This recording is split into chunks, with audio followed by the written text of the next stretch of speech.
नमस्कार मित्रांनो, मी तुषार चांबारे आपल्या यूट्यूब चॅनलवर आपले सहर्ष स्वागत करतो। तर हे बघू शकता आता सकाळचा टाइम आहे। आपण आपल्या बोकडांना जे आहे फीडिंग वगैरे चालू केलं आहे, खुराक खात आहेत ते। आणि इकडे बघू शकता हे बघा आपले कोंबडे सुद्धा आपण सोडले आहेत। सोडले म्हणजे काय, आपण आज बेंडलीच नाही, कारण काय तर आपल्या शेडचं जे आहे ते मॉडिफिकेशन चालू आहे। मॉडिफाय करता शेड, आपला जो जुना शेड आहे तो सर्वांनी बघितलाच आहे। ज्यांनी कोणी नाही बघितला त्यांनी चॅनलवर जाऊन बघू शकता की आपला साधा शेड होता, एकदम म्हणजे पत्र्याचा शेड होता भोवताल। तर आपण पूर्ण त्याला मॉडिफाय करून खाणे करत आहोत। हे बघू शकता या प्रकारे। हे आमचे साहेब आहे तिथे बसले। याचा सुद्धा अपडेट होणार आहे, पण वेळ आहे थोडासा। पहिले आपण हे संपूर्ण अपडेट तुम्हाला दाखवून देतो की आपण कसं काय करतो। हे बघू शकता बेसिकली काय होतं की आपली जे शेड आहे, हा जो शेड आहे आपला, हा शेड ज्यांनी कोणी पहिले बघितला आहे त्यांना माहित आहे की आतून वगैरे कसा होता काय होता। तर बेसिकली आपण काय करतो, तर या शेडचे 3 जे आहे ते पार्टिशन करत आहोत समान। ऑलरेडी आपण त्याच हिशोबाने जे आहे तो शेड बनवलेला होता, परंतु तेव्हा पार्टिशन नव्हतं। कोंबडे आणि ज्या बोकड आहे ते सोबत राहत होते, पण आता आपण जे याचे पार्टिशन करणार आहोत। तर बघू शकता कशा पद्धतीने पार्टिशन करायचं मी तुम्हाला डायमेन्शन घेऊन सांगत आहोत। तुम्ही बघू शकता या पद्धतीची जे आहे ते आपण पार्टिशन घेणार आहोत। या शेडचे 3 पार्टिशन समान, ठीक आहे। तर चला दाखवतो तुम्हाला काय काय असणार आहे। तर हा पहिला पार्टिशन, इथे जे आहे ते पूर्ण खुराक येईल आपला, म्हणजे समजा भरडा म्हणा, भुसा म्हणा किंवा दाना म्हणा जनावराचा वगैरे। तर ही सर्वात मोठी रूम आहे आपल्या याच्यातली।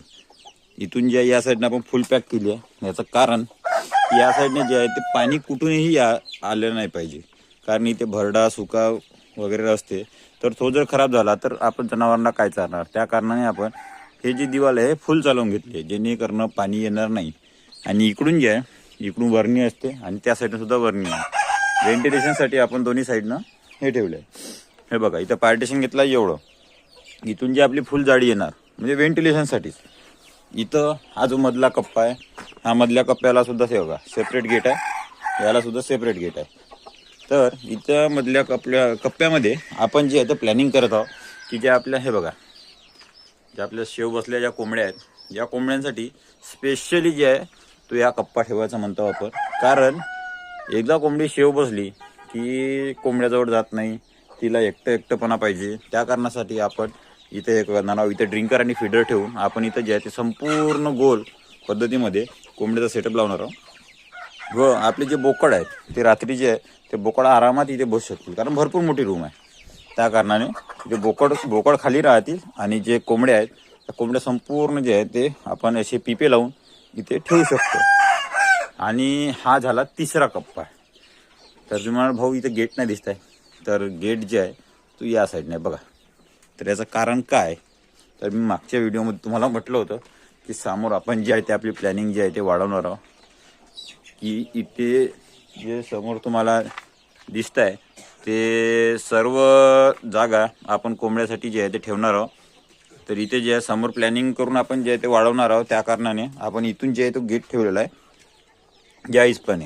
आणि हे बघा या साईडने आपण फुल दिवाल नाही चालवली, याचं कारण म्हणजे जे आपली गॅस वगैरे बनते अमोनिया, तो अमोनिया पूर्णपणे बाहेर निघावा। त्या कारणाने आपण जे हाफ दिवाल चालवली, कारण ते एवढ्या रूममध्ये 100, 200, 500 पक्षी जेव्हा बसेल तेव्हा अमोनिया गॅस खूप रिलीज होईल। त्या कारणाने हा गॅस निघावा, त्या कारणाने आपण इथून जे आहे ते फुल दिवाल नाही चालवली। या साईडने सुद्धा जे आहे ते व्हेंटिलेशनसाठी आहे, व्हेंटिलेशन आपल्या शेडमध्ये भरपूर राहावं त्या कारणाने आपण जाळी जी आहे फुल ठेवली आहे। आता वरती जे आहे ते सिमेंटची किंवा लोखंडी पत्रे आपण टाकणार आहोत, कारण हे जे आहे साधा शेड हा पावसाळ्यात टिकत नसतो त्या कारणाने। तर याचा पार्ट 2 मी लवकरच आणेल जाळी वगैरे फिट केल्यानंतर। तर चॅनलला सबस्क्राईब करून ठेवा, लवकरात लवकर मी अपडेट तुम्हाला देईल। चला भेटू पुढच्या व्हिडिओमध्ये। सांगा कसं वाटत आहे मॉडिफिकेशन कप्पे वगैरे। तर